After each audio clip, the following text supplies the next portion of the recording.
Toronto's luxury real estate market is experiencing seven-figure losses right now.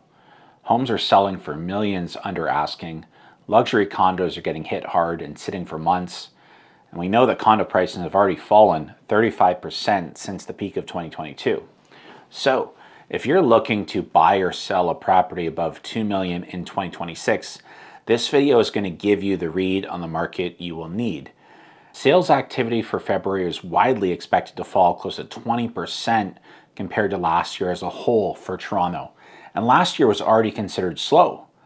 I've been in this industry for over 15 years and been involved in more than 300 transactions. And I can safely say that I've never seen so many factors at play right now that could keep pulling prices down. But we also saw certain luxury segments actually be quite resilient at times in the past year or two. Specifically, unique luxury properties or turnkey high-end homes, they've found buyers, albeit at a discount. So there's a bit of good and a bit of bad here to discuss. And as inventory remains high across Toronto, right, even though there is sales activity occurring, we're expecting a consistent amount of inventory to hit the market in the coming months as sellers from 2025 who couldn't sell their homes try again. At the same time, a lot of luxury homeowners who bought in 2021 or 2022, they are now facing mortgage renewals at much higher rates. If they were highly leveraged, they're getting squeezed. Add in tariff uncertainty, a softer Canadian economy, and a stock market that's taken a real hit, there could be some turbulence in the luxury market this year. And remember, most luxury buyers and sellers in this segment are typically business owners. A big portion of their wealth is tied to either their companies or the stock market.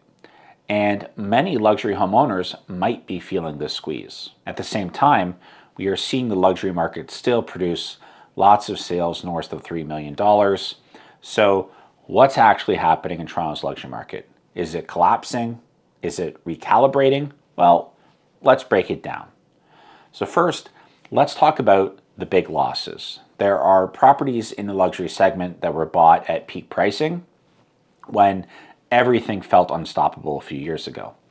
And now some of these same properties are selling right now for significantly less. So these folks entered the market at the worst possible time. And if they are selling, they're losing big. And when I say seven-figure losses, I'm not exaggerating. Once you factor in original purchase price, land transfer tax, then selling fees, some sellers are walking away down $1 million or more. You've got this recently sold luxury listing that was listed at $15.888 million, which sold for $12 million. That is $3.88 million off asking price. Now this home was located in the Bridle Path. Another luxury listing. This one was bought in 2023 for $7.6 million, and it just sold for $5.95 million, which is a loss of $1.65 million. There's currently only one luxury listing bank sale in Toronto. This is it. It's listed at $5.1 million. Been on the market for 54 days now. Now, units like this will sit as they aren't with regards to their quality, the landscaping, or the interior. So this unit, it's going to require significant upgrading. So unlike, the more affordable homes that are being forced across the GTA, it does look like the luxury market segment is stronger in that regard. Now, news articles did speculate recently that the luxury market might experience a little bit more activity leading up to the new luxury tax increases of homes above $3 million that come into effect on April 1st, 2026. That is something that Olivia Chow rolled out recently. And it's a classic Toronto solution, of course, increase taxes instead of managing the books better, but I guess that's another video. But knowing my luxury clients and that sector, it's not going to impact the market at all with regards to activity. So here's the reality. On a $5 million purchase, the difference before and after April 1st, it's roughly $18,000. And if someone is making a $5 million decision about where their family is going to live, they're not rushing over that. We could even negotiate that in the purchase price. But like I said, when you're negotiating these homes, you're typically getting hundreds of thousands of asking, if not over $1 million on certain properties right now. And luxury brokers always price that discount in. Now, but to my point, luxury buyers care about getting the right property, not saving the 18 grand and potentially making a rash decision. There's just no way. So you might see some movement ahead of the deadline for the luxury market, but I don't really think it'll be very noticeable. What I am seeing, however, in the luxury market is caution. So a lot of my clients that are in that $2 to $5 million range are business owners. So their companies have felt real pressure of late.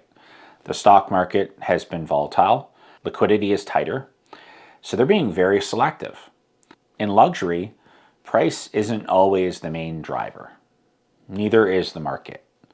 It's always about lifestyle and happiness. So factors also that involve the family, like school districts, are very important. Lot size, privacy is very important. Proximity to either their office or a highway is important to get away for the weekends. So those priorities don't disappear because market's cool. Those important factors remain in both cold and hot markets. So I actually saw a report the other day that over 60% of luxury agents globally are now saying their clients' number one priority isn't return on investment, it's simply lifestyle. And in Toronto, you can really see this playing out. People want a home office that is very nice as the one they have at their work. They want a backyard, almost a little bit like a resort. They want a ravine view. They want a private gym, right? That is their own. They don't have to share it with a bunch of condo owners. So they want to feel something special when they walk in the front door. And that's also why we're seeing ravine properties in Rosedale and Moore Park. They're commanding a serious premium right now. And that's also why turnkey homes, so move-in ready, beautifully designed homes, they're selling faster and they're doing very well in the luxury segment. But the homes that maybe are in a good area but don't really stand out with regards to finishes, yeah, they are sitting. But here's something nobody really talks about either when it comes to luxury real estate. And it might be the most important thing happening for like the luxury buyers soon with regards to selling their homes. But according to CPA Canada, $1 trillion is being passed down from baby boomers to their kids in 2026. So $1 trillion. And a big chunk of that could land right here in Toronto. So who might actually be buying in Bridle Path, Forest Hill, right in 2026? Well, it might not just be the 65-year-old executive you might picture. It might be their 35-year-old kid, right, who just inherited equity that maybe wants to get a really nice condo in Yorkville, or they got a down payment gift that most people can't even fathom. So here's what also makes these buyers different is that they don't need a mortgage. They're not watching rate announcements. They know exactly what they want. And when the right property hits the market, they move. So some of these really expensive luxury homes actually sell fast sometimes. Now, this is why luxury homes are selling even when the rest of the market is struggling. It's not necessarily the economy driving it. It's just wealth, old wealth becoming new wealth, and it's looking for a new home. Now, speaking of new homes, I actually just recently saw an advertisement for a luxury condo project on TikTok. Luxury real estate is in demand, and Equiton is developing a rare new project near one of the most exclusive neighborhoods in Canada. We're offering qualified investors the chance to invest in the build, not just buy a unit. Fund the development, share in the potential upside. 24% targeted average annual net return. It's a $25,000 minimum. And I think this kind of shows you how bad things have gotten from a speculation standpoint on where things are going.